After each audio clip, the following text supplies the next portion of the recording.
Chegamos à parte de compreensão ou interpretação de texto. E eu quero começar justamente dessa forma, tá, gente? Olha só, essa aula ela vai servir mais como um complemento para você, por quê? A parte de compreensão textual ou interpretação textual, ela vai muito do exercício de eu ler um texto e poder ali resolver as questões que me cobram dentro dessa compreensão. E aí o ponto-chave para isso é compreender e interpretar. O que é compreender, gente? É aquilo que está dentro do texto. E o que é interpretar? É quando eu saio um pouco do texto. Por exemplo, se no texto está dizendo que matar é certo, então, levando em conta os pontos da compreensão, matar é certo. A interpretação, opa, não é. Tá bom? Então, que fique claro isso. Compreender é 100% o texto. Interpretar, não. Então, muitas vezes nós usamos até como palavras sinônimas, né? Interpretar e compreender. Mas que fique claro essa diferença. Dentro dessa aula de compreensão textual ou interpretação textual, nós vamos falar, eu vou abordar para vocês os tipos e os gêneros textuais, tá bom? Por quê? Porque essas questões de compreensão e interpretação de texto são retiradas justamente desses tipos e gêneros textuais. Para isso, eu vou pedir que você acompanhe comigo aqui na tela, onde nós vamos entender que todo o texto tem um contexto. E dentro dessa realidade é o que eu acabei de falar, né? O contexto textual, aquilo que vai ser certo e aquilo que vai ser errado. Ou seja, aquilo que está dentro do texto e aquilo que está fora do texto. Certo? Pronto. Outra coisa que você precisa entender é a diferença entre gêneros e os tipos textuais.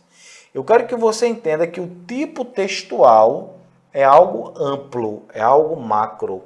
E dentro desses tipos textuais, nós vamos encontrar os gêneros textuais, que é justamente o que se cobra dentro das provas de concurso público.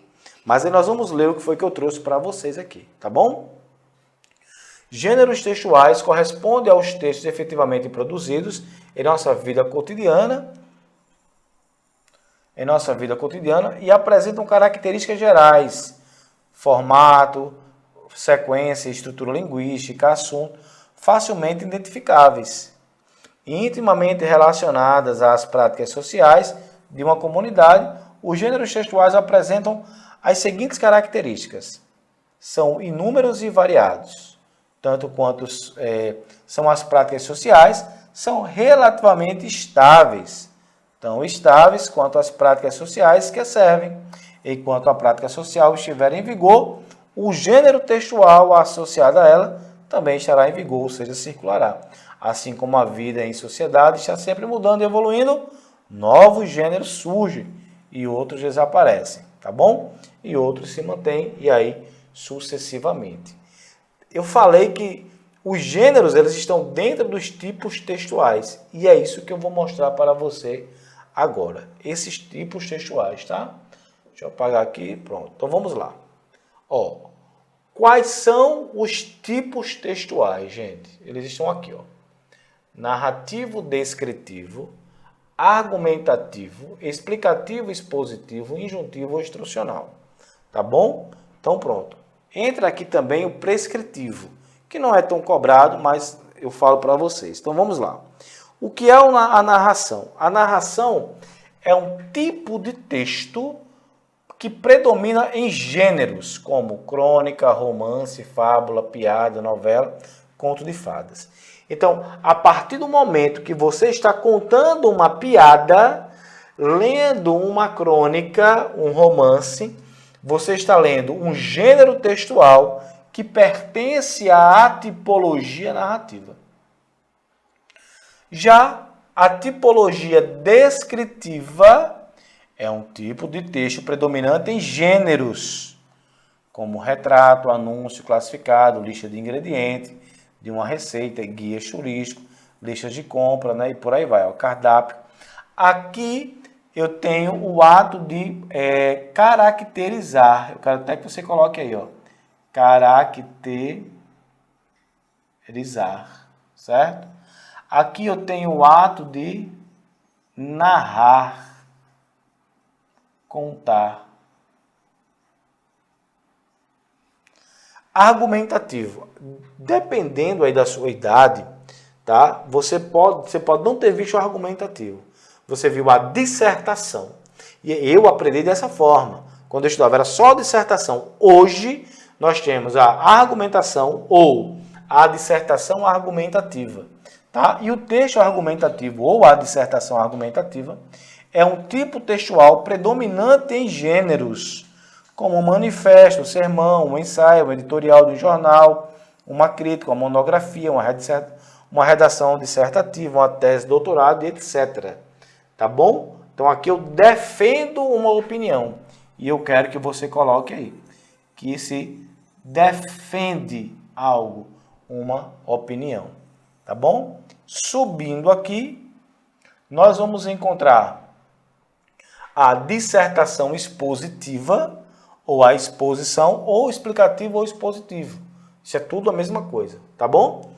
A dissertação expositiva, ou texto expositivo ou explicativo, é um tipo textual predominante em gêneros como aulas expositivas, conferências de um capítulo de um livro didático, verbetes do dicionário, enciclopédias e dentre outros. Esses são gêneros onde eu posso colocar algo.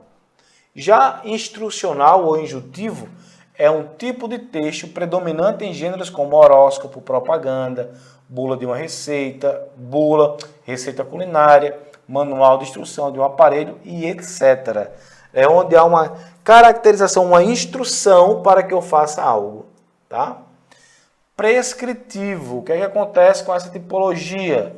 Predominante em gêneros como cláusulas regidas mediante um contrato, as regras proferidas mediante os pressupostos gramaticais, instruções manifestadas na maneira dos editais de concursos públicos. O prescritivo ele é muito parecido com o injuntivo. A sua diferença é que no prescritivo nada pode ser alterado. No injuntivo eu posso alterar alguns pontos. Tá bom? Então aí fechamos essa parte da tipologia textual e dos gêneros textuais, né? Nos exercícios eu mostro isso para vocês, né, em forma de texto, em forma de exercício, porque aí fica mais fácil para você entender. Outra coisa que você precisa entender é o sentido denotativo e o sentido conotativo. O que é a denotação? É o sentido verdadeiro, literal. E o que é a conotação? É um sentido figurado. Né? Tenho toda a definição gramatical aí, mas eu posso entender com essas simples imagens que estão aqui. Então, na primeira imagem eu tenho assim.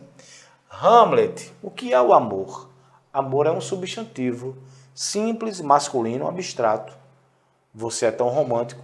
Quando Hamlet dá essa definição, ele está utilizando uma característica denotativa.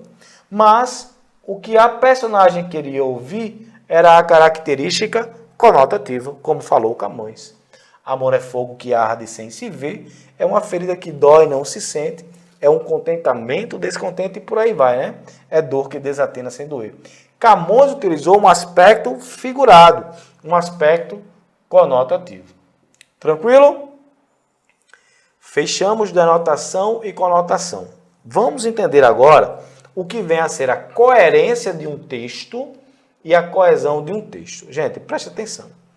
A coerência é quando o texto ele começa com o enunciado, ele começa com um assunto e ele termina aquele assunto. Tá bom? Então vamos ver aqui. A coerência trata da aceitabilidade daquilo que diz pela plausibilidade da ideia construída. Corresponde à harmonia entre outras ideias do texto, de forma que não haja nada ilógico, tá? Nada contraditório, nada desconexo, nada sem sentido. É a representação coerente e ordenada das ideias construídas. Ok? Então, a coerência é justamente essa realidade. Eu vou pedir para que você olhe para mim para explicar isso de forma mais prática. Veja só. O que é a coerência? Pronto.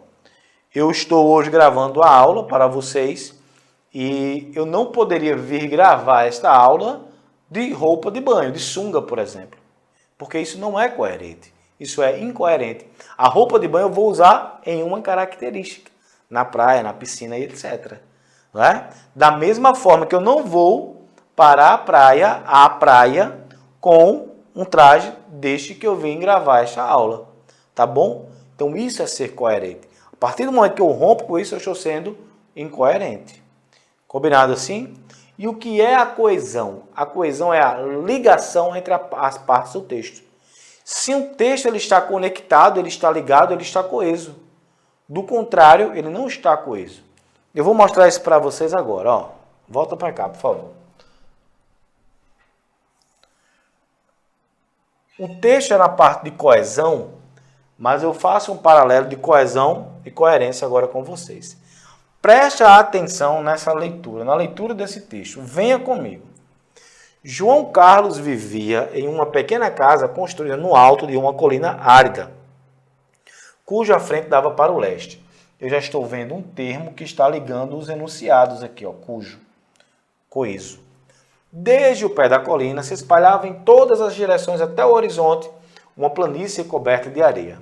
Na noite em que completava 30 anos, João, sentado nos degraus da escada, colocado à frente da sua casa, olhava o sol poente e, elemento de ligação, coeso, observava como a sua sombra ia diminuindo no caminho coberto de grama.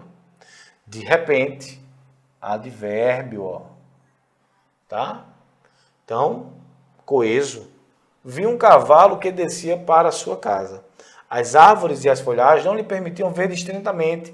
Entretanto, conjunção, coeso, observou que o cavalo era manco. Ao olhar mais de perto, verificou que o visitante era seu filho Guilherme, que há 20 anos tinha partido para alistar-se no exército e em todo esse tempo não havia dado sinal de vida. Guilherme, ao ver seu pai, desmontou imediatamente e correu até ele, lançando-se nos seus braços e começando a chorar. Gente, esse texto ele é coeso, tem coesão, ele tem ligação. Poucas, mas tem. Mas ele é totalmente incoerente, totalmente sem coerência. Vamos comigo? João Carlos vivia em uma pequena casa construída no alto de uma colina árida, cuja frente dava para o leste. Leste é onde o sol nasce, e ele estava olhando para o leste. Desde o pé da colina se espalhava em todas as direções até o horizonte uma planície coberta de areia. Na noite em que completava 30 anos, João, sentado nos degraus da escada, colocado à frente de sua casa, olhava o sol poente. Gente, pensa comigo. Se ele está sentado nos degraus da escada, certo? E a frente da casa dá para o leste, como é que ele observava o sol poente? Se o sol poente é no oeste. Então, achamos aqui o primeiro ponto de incoerência, tá? E observava como a sua sombra ia diminuindo no caminho coberto de grama. Gente, o caminho era de grama, mas ele vai dizer aqui que a colina era árida. Outra coisa, ele vai dizer aqui, ó, deixa eu achar aqui, tá? Na noite era noite, mas ele estava observando o sol poente. Como é que ele estava observando o sol poente se era noite? Tá bom? Pronto. De repente viu um cavalo que descia para sua casa. As árvores e as folhagens não permitiam ver distintamente. Entretanto, observou que o cavalo era manco. Ao olhar mais de perto, verificou que o visitante era seu filho Guilherme, que há 20 anos tinha partido para se alistar no exército. Ele partiu há 20 e João ia completar 30. Que matemática é essa que não fecha? Então, perceba que aqui o texto ele é coeso, mas ele é totalmente incoerente. E isso é a relação entre coesão e coerência. Tranquilo? Então, pronto. A parte de interpretação, compreensão de texto, eu abordo com vocês exatamente isso aí, certo? Onde é que eu vou explorar esses recursos?